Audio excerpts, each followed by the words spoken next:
Salam, bugün də mənim üçün yayın vazgeçilməz olan qarğıdanı bişirəcəyik, lakin fərqli formada, yəni sobada. Gördüyünüz kimi apardım bunları, yudum, gətirdim.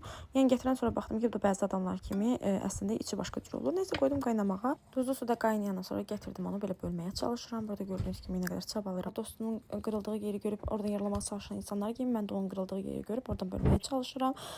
Gördüm alınmır, bıçağı dəyişdirirəm. Sonra başa düşürəm ki, bıçağı dəyişməklə deyil, gərək qarşımdakini dəyişməklə deyil, birinci özünü dəyişəsən, söhbətin qarğıdalı ilə əlaqəsi yoxdur. Nəysə burada bir təhər böldüm, daha sonra onu yağlamağa çalışıram. Yağlayıram, fırça ilə belə yağladım, duzladım. Duzlamadım, zarafat edirəm. Hələ duz etapına gəlməmişəm. Nəysə şüyd dedim. Burada düşünəcəksiniz şüyd nə əlaqə, amma əksinə çox dadlı olur. Aparıram bunu soba listinə əlavə eləməyə. Burada getmişəm. Aha gəldim. Gördüyünüz kimi əlavə elədim, duzladım. İndi duzladım. Aha. Bircə damcı pul biber, o da ki çox az elədim. Yəni siz istəsiniz çox eləyə bilərsiniz. Mənim vazgeçilməzim sarı kök. Siz başqa ədviyyatlar da əlavə eləyə bilərsiniz. Və aparırıq bunu bişməyə. Bişdi və gördüyünüz kimi belə qəşəng, əla dadlı bir şey alındı.